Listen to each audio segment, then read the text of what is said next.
Hola a todos.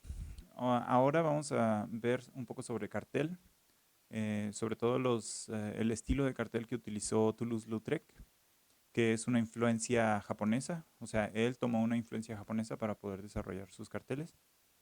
Les voy a explicar un poco acerca de cómo los elaboraba, es decir, qué técnicas utilizaba para poder llevar a cabo esta impresión en papel. Para comenzar, les voy a explicar sobre la estampa japonesa. La estampa japonesa se le conoce también como el estilo de la escuela ukiyo-e. eh, Se hacía con silografía. La silografía es básicamente el grabado sobre madera. Se utiliza un soporte de madera para poder llevar a cabo eh, una imagen o plasmar una imagen en un papel. Aquí les pongo una imagen de cómo se ven los relieves hechos con una gubia sobre la madera, los cuales se entintan y al poner el papel encima de, de esta superficie tallada en madera, la tinta se queda pegada, o sea, la tinta que está sobre la superficie más alta se queda pegada en el papel y así logramos plasmar una imagen en, en un papel. ¿Ok? Les voy a poner aquí esta imagen, nos muestra cómo se utiliza. Es decir, ellos utilizan un rodillo o utilizaban un rodillo, todavía se sigue utilizando, pero los fines son un poco más artísticos que utilitarios.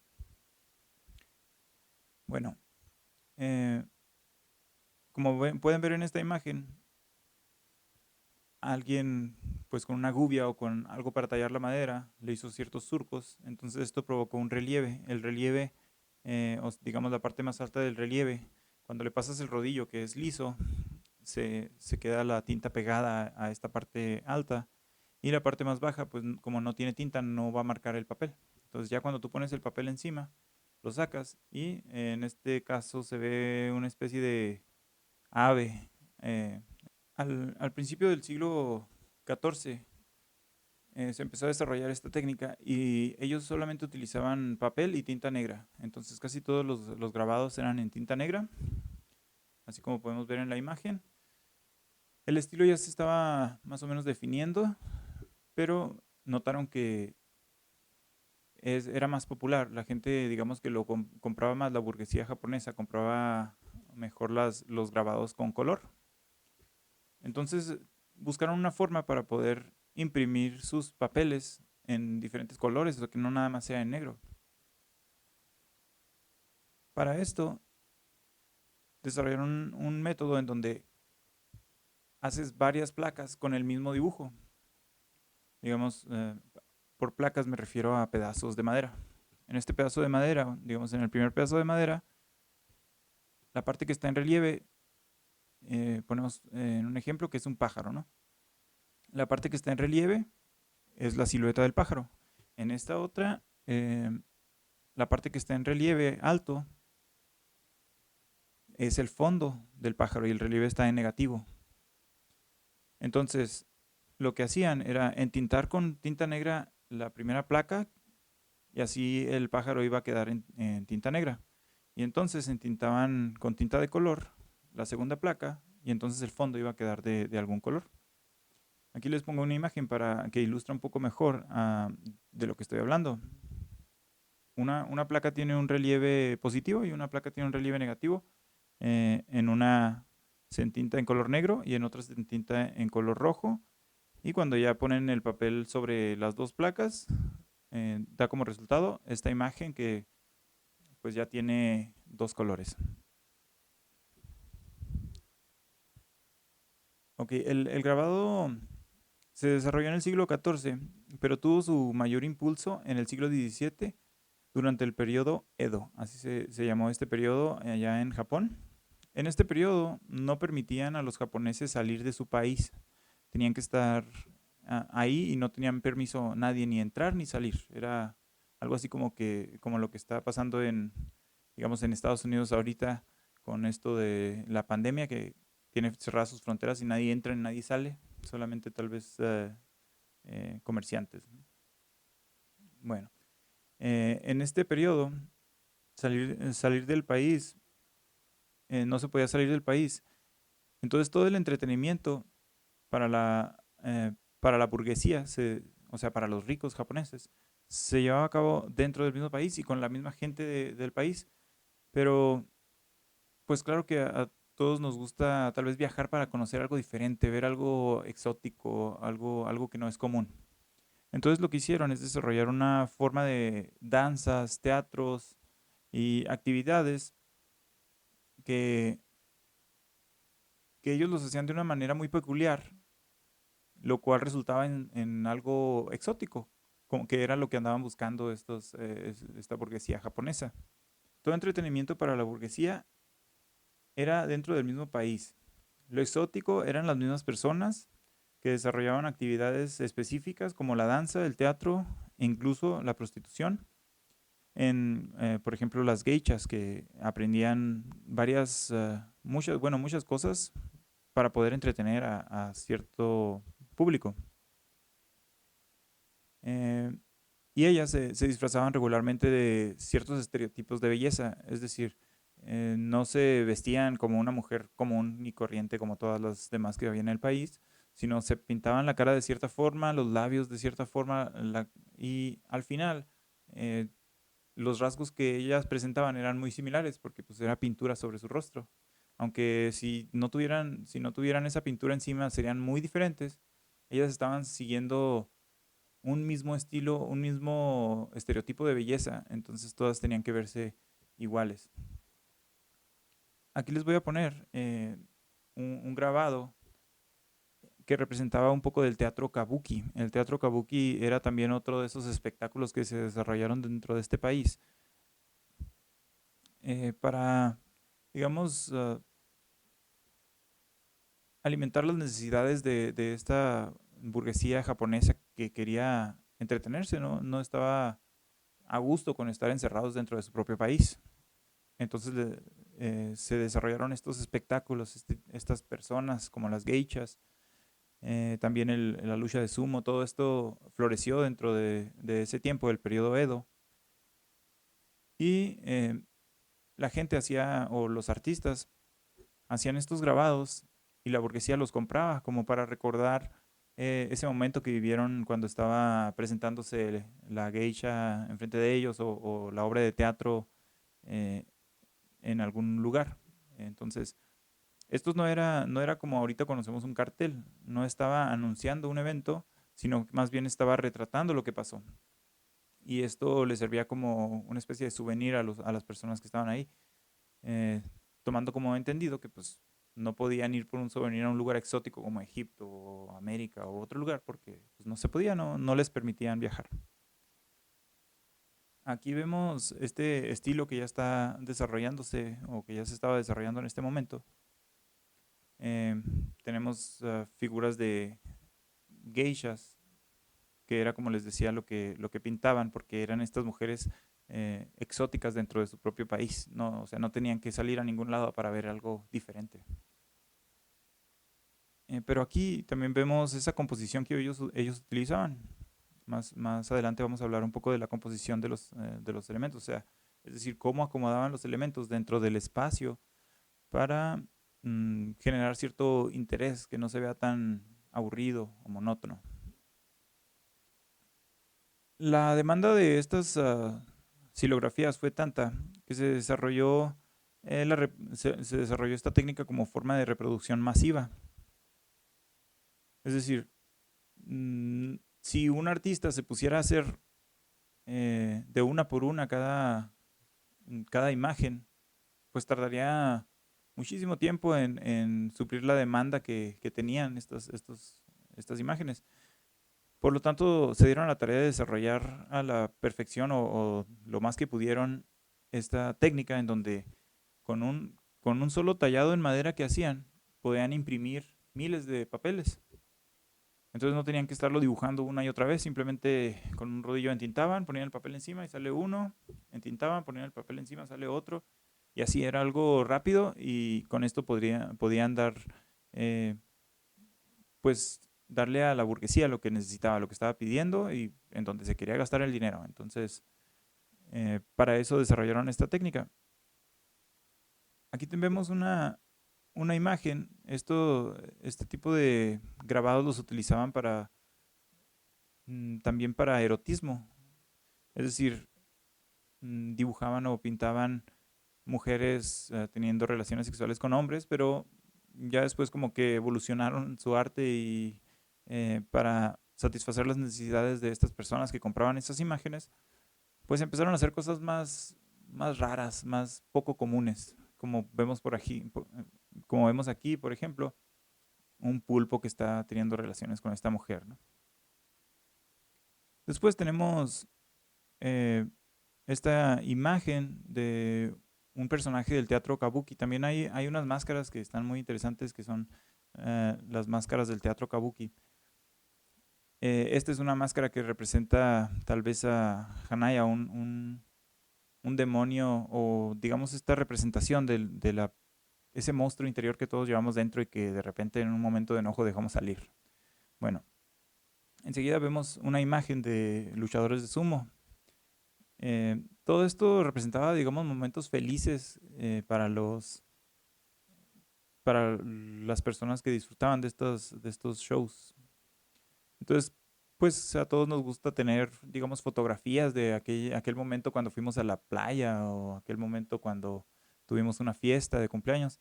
Pues ellos compraban mm, estos grabados para recordar esos momentos que ellos vivieron. Tomemos en cuenta que en este tiempo, en el siglo XVII, todavía ni siquiera sabían qué era, o sea, una imagen fotográfica, o sea, la fotografía todavía no existía, no conocían. Entonces esto era lo más cercano y sí era bastante popular, lo compraban. Ahora vamos a analizar las características del grabado japonés, que para nosotros va a ser necesario ya que vamos a tener que hacer un cartel al estilo Toulouse-Lautrec y estas técnicas fueron la inspiración de este artista. Okay. Número uno, pues la línea delimitada perfectamente en los contornos. Aquí les voy a poner una imagen y muestra cómo esta línea está, o sea, cada imagen está delimitada perfectamente por su línea. También vemos algunos espacios o superficies completamente negros. Entonces estas características, digamos, es la primera que les digo. La segunda son temas basados en figura humana y con tonos neutros. Es decir, casi siempre pintaban hombres o mujeres o algún tipo de figura humana dentro de su composición. También utilizaban colores neutros. Los colores neutros son pues principalmente los grises. También los cafés pueden entrar como color neutro o tono neutro, perdón.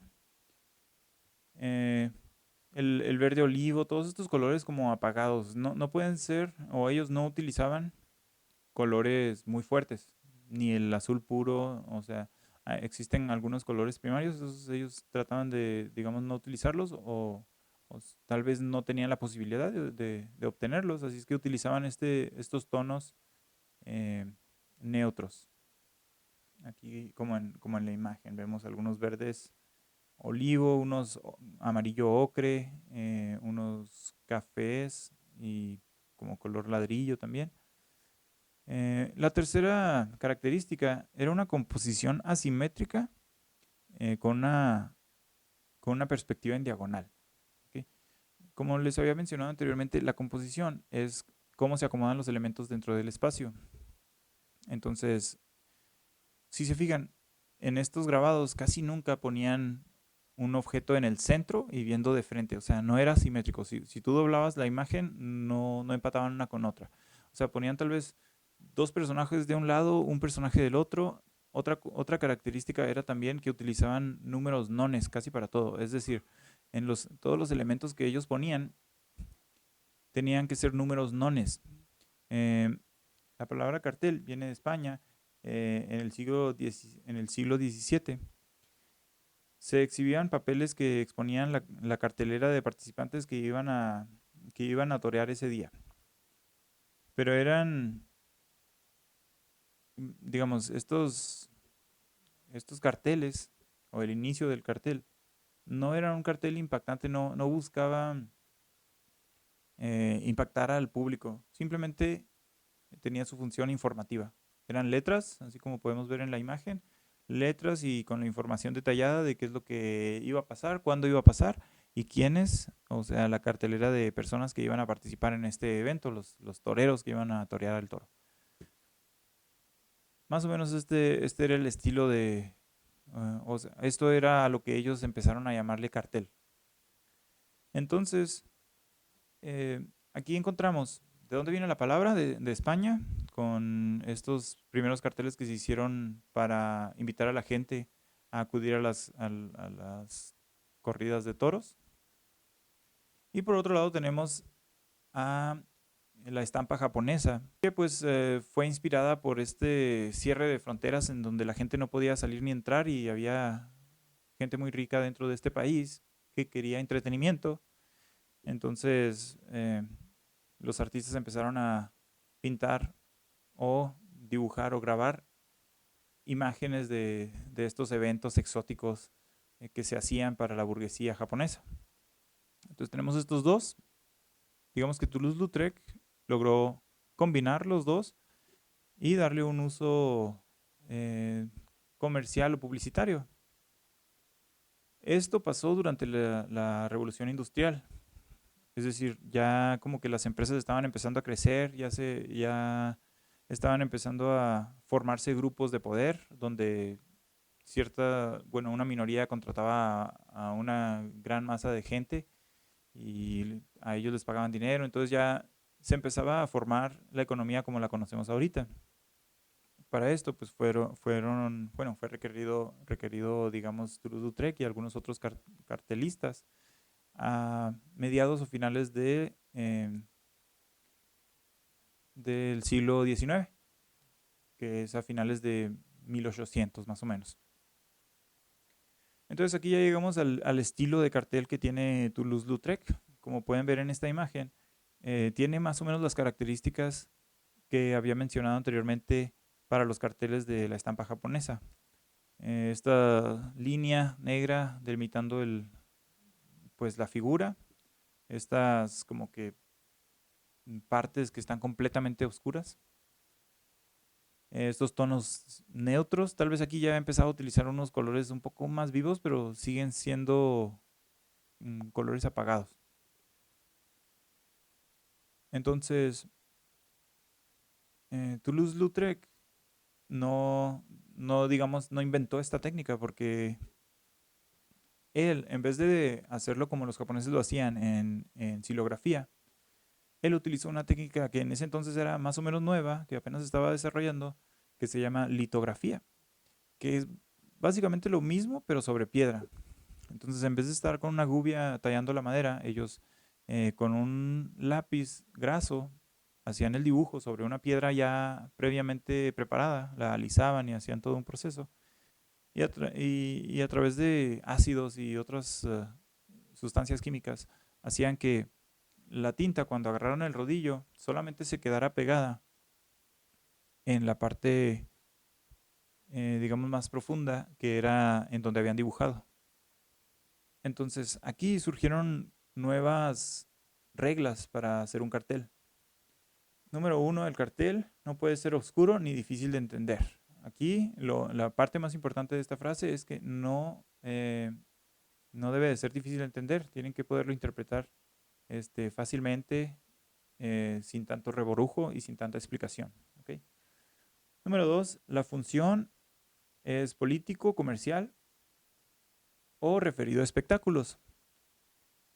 Okay. Número 3, la máxima tiene que tener la máxima capacidad de atracción y síntesis conceptual. ¿Qué quiere decir esto? Tiene que ser súper llamativo y el concepto puede ser complejo, pero tienen que simplificarlo al máximo para condensar todo este pensamiento en una sola idea, en una sola imagen. Entonces, muy llamativo, tiene que llamar mucho la atención y el concepto tiene que estar muy sintetizado, muy simplificado, pero muy entendible. Son 3 cosas, pero es bastante difícil de desarrollar y ese es el reto que les voy a poner a ustedes. Que desarrollen un cartel que sea fácil de interpretar, que el concepto esté simplificado y que sea muy atractivo. Un cartel hecho correctamente debe de ser comprendido en 2 segundos. Eso es algo bastante difícil, pero pues yo sé que ustedes lo pueden lograr. Tiene que ser comprendido en 2 segundos. ¿Por qué es esto? Porque se pone regularmente a las afueras de algún teatro o en alguna parte de la ciudad, en donde la gente va caminando y va, tal vez algunas veces lleva prisa o va con el fin de llegar a algún otro punto y no pueden ir pues así observando cada detalle de la ciudad. Entonces, está hecho para que en cuanto lo veas, entiendas, ah, ok, esta bailarina en tal lugar. Muy bien. Y sigues caminando, ¿no? Entonces, tienen que también lograr eso, que sea entendible en 2 segundos o incluso menos. Y ese también es una de las características que tiene casi toda la publicidad que vemos ahorita en las calles. Es decir, a los diseñadores se les enseña que el mensaje tiene que ser claro, conciso y muy fácil de entender para que rápidamente sepan de qué están hablando en esa imagen o en ese cartel. El diseñador debe de evitar plasmar ideas muy personales o, o los llamados chiste local. Es decir, si ustedes en su escuela tienen un chiste local de algún maestro que solamente ustedes dentro de la escuela conocen y hacen un cartel referente a esto, eh, no sirve para la cultura de masas. No, no le van a entender. Nadie le va a entender porque es un chiste local. Entonces eviten eso. También, pues eviten poner mucho su opinión personal, porque de lo que se trata un cartel es de publicitar algo, algo que tal vez no es propio. A menos que ustedes sean los que están llevando a cabo el evento, entonces pues ahí sí ponen lo que ustedes quieran. Pero en la mayoría de los carteles son un encargo que alguna compañía o algún partido político o alguien le hace a un diseñador. Okay. Y esta es, digamos que en esta frase que ya les había mencionado anteriormente cuando les encargué el ejercicio, esta frase está perfecta para describir lo que es un cartel. Un cartel es un grito en la pared. Esto no quiere decir que vas a dibujar una boca abierta gritando, ah, no, eso no es lo que estamos queriendo decir. Entonces, en cuanto lo ves, pum, te impacta, o así como un grito también te impactaría, eso es lo que es un cartel. Y es lo que vamos a tratar de lograr. Que vamos a ver este cartel bastante famoso y es un cartel, este es un ejemplo de un cartel político.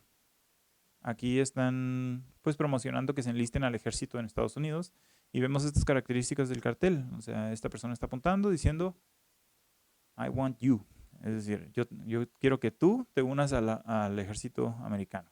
Y la idea está sintetizada, es decir, no tiene ahí un montón de letras que dicen, pues que me gustaría que tú te enlistaras en el ejército porque necesitamos mucho de tu ayuda. No, nada de eso, es nada más una imagen y unas letras grandes que te dicen qué es lo que quieren. Tú lo ves, en 2 segundos dices, ah, ok, me necesitan.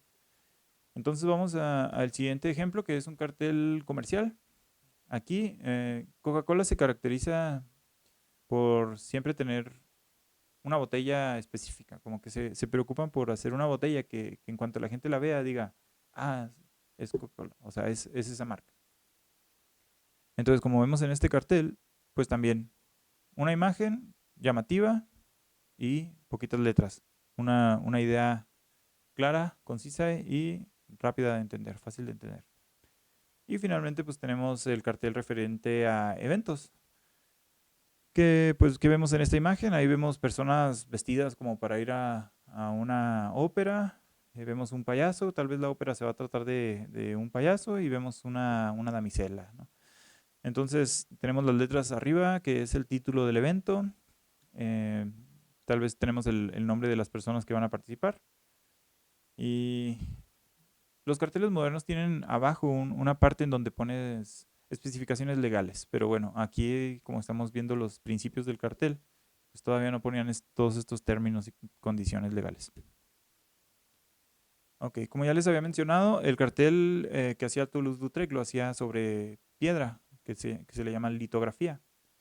Aquí vemos esta imagen y esto es básicamente lo que hacían. Primero dibujaban, ya después de dibujar, ponían ácidos y ciertas sustancias que hacían que quedara cierto relieve o que la piedra solamente chupara cierta, pues la tinta, y en la parte donde está protegida, ahí no iba a captar la tinta. Entonces ya cuando tú ponías el papel solamente se pegaba la parte que hiciste el dibujo. Bueno, es todo un proceso que si quieren investigarlo pueden pues ahí meterse a Google o a YouTube y poner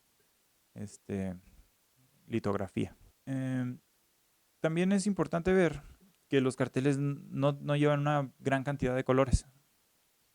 Bueno, al menos los carteles que vamos a tratar de hacer, el cartel estilo Toulouse-Lautrec. ¿Sí? Los carteles están impresos con un máximo de 7 colores. 7 colores, pero eso estamos hablando de un máximo. Es decir, 7 ya es un cartel con muchos colores. Vamos a tratar nosotros de que sea menos de 7, tal vez menos de 5. Okay. El cartel de gran formato llega hasta tener 10 colores, que ya es bastante. Y ya un récord de colores en un cartel en ese momento era de 24 colores. Eso ya es muchísimo. Es un cartel ya muy, muy artístico, muy elaborado. Y también el artista tiene que ser muy preciso para que le quede bien, para que no le quede desfasado. También en la litografía, y al igual que la madera, se hace una piedra para un color, otra piedra para otro color, otra piedra para otro color. Entonces, pues es un trabajo más o menos difícil poder acomodar y que quede todo en donde debe de ir y que no quede desfasada la imagen color negro con la imagen color amarillo y con todo esto. Entonces, aquí vemos este ejemplo. Por ejemplo, en este cartel vamos a contar el número de colores. Está un gato en color negro, letras color negro, entonces negro es el primer color. Y tenemos otras letras que están en color rojo. Yo creo que rojo es el segundo color y este como color beige es el color del papel natural. Tal vez antes de que este papel fuera viejo pues era color blanco. Pero bueno, aquí yo veo que en esta litografía solamente utilizó 2 colores, negro y rojo. Después vemos esta otra. Aquí ya vemos una cantidad un poco más variada de colores. Aquí alcanzo a observar el color como rojo, rojo-naranja, el negro, el amarillo y ahí veo un color guinda, un color diferente al rojo de las letras. Entonces, a ver, 1, 2, 3, 4. 4 colores alcanzo a observar ahí. Y pues el color del papel. También para cualquiera que va a hacer un cartel, pues tiene que tomar en cuenta el color del papel en donde va a imprimir o va a plasmar su cartel. Y ya por último vemos esta otra imagen. Aquí vamos a contar los colores. Creo que el color blanco es el color del papel. Entonces vemos ahí el color negro, color rojo y color azul. También veo el color naranja. Entonces son como 4 colores más o menos que se utilizaron en estas litografías. Como les había dicho, para poder hacer 4 colores, pues tienen que hacer 4 placas en este caso de piedra. Una para el color negro, una para el color rojo, una para el color azul y una para el color amarillo. El diseñador de cartel para cultura de masas, la cultura de masas es pues estos carteles que van dirigidos hacia una gran cantidad de gente. Nosotros formamos parte de esa masa de gente. Es decir, cuando vamos a un concierto, pues está el artista principal y la masa de gente que lo ve. Bueno, el diseñador del cartel para la cultura de masas tiene el mismo papel que tiene un mensajero. Él no indica la noticia, simplemente la transmite. Nadie le pregunta su opinión. Solo se le pide un enlace claro, bueno y exacto entre, digamos, el que está promocionando el evento, el empresario, y la masa de gente. El diseñador es el que está en medio, es el mensajero que le lleva. Este empresario va a hacer el evento de tal cosa a esta gran cantidad de gente. Y tiene que ser un mensaje claro y conciso. Tal día, tal evento, así va a ser. Para que la gente lo entienda y vaya a su evento. También, pues el diseñador tiene que ser muy cuidadoso de no ofender a las masas. Hay que poner toda la información que pongan en el cartel, pensando en que la va a haber muchísima gente y algunos de ellos son discapacitados, algunos son personas adultos mayores, algunos son muy jóvenes, algunas son mujeres, otros son hombres. Entonces, el diseñador del cartel tiene que estar pensando en todas esas posibilidades para que este cartel sea agradable para la mayor cantidad de gente. Es decir, el cartel, o al menos el que vamos a hacer, está diseñado para la cultura de masas. Está diseñado para toda la gente común y corriente que vemos en, en la calle o en varios lugares. Ya para finalizar, el cartel, pues, hay que tener muy en cuenta que no todos los medios impresos que vemos en las calles es un cartel. Entonces, hay que tomar en cuenta que existen los letreros, existen los señalamientos, existen los avisos, las convocatorias, las pancartas, el periódico mural, la infografía, etcétera. O sea, existen muchas otras cosas que también son medios impresos y que también se pegan en la pared, eh, pero no tienen las características que tiene un cartel. Esas características las mencionamos aquí en este video. Entonces, como ya les había mencionado en el escrito que les mandé a todos mis alumnos, el ejercicio de esta clase o de esta semana va a ser crear un cartel al estilo Toulouse-Lautrec. En este cartel se va a promocionar un evento. El evento va a ser una fiesta exclusiva para viajeros en el tiempo. La fecha de este evento es una fecha que está en el pasado. Es por eso que nosotros, que no tenemos una máquina del tiempo, no podríamos asistir a este evento. Entonces, para sintetizar, ustedes van a realizar un cartel invitando a la gente a este evento exclusivo para viajeros en el tiempo que se lleva a cabo un día en el pasado. El día específico no lo recuerdo ahorita, pero está en el escrito que les mandé. Es más o menos por ahí del 20 de mayo cuando empezó la cuarentena. Perdón, el 20 de marzo. Entonces, ya que tienen pues este conocimiento, también pues vamos a utilizar para realizar este cartel menos de 7 colores. Tienen que ser menos de 7 colores. Tienen que tener la línea del contorno de los elementos bien marcados, los elementos de preferencia que sean en números nones, que no sea simétrico. Bueno, en vez de que estén 2 personas van a estar 3. Busquen ese tipo de características que utilizaban pues en la estampa japonesa y después Toulouse-Lautrec en sus carteles. Y bueno, sería todo. Muchas gracias por ver este video y ya saben que la siguiente semana les voy a estar haciendo otro video referente al tema que nos va a tocar. Hasta luego.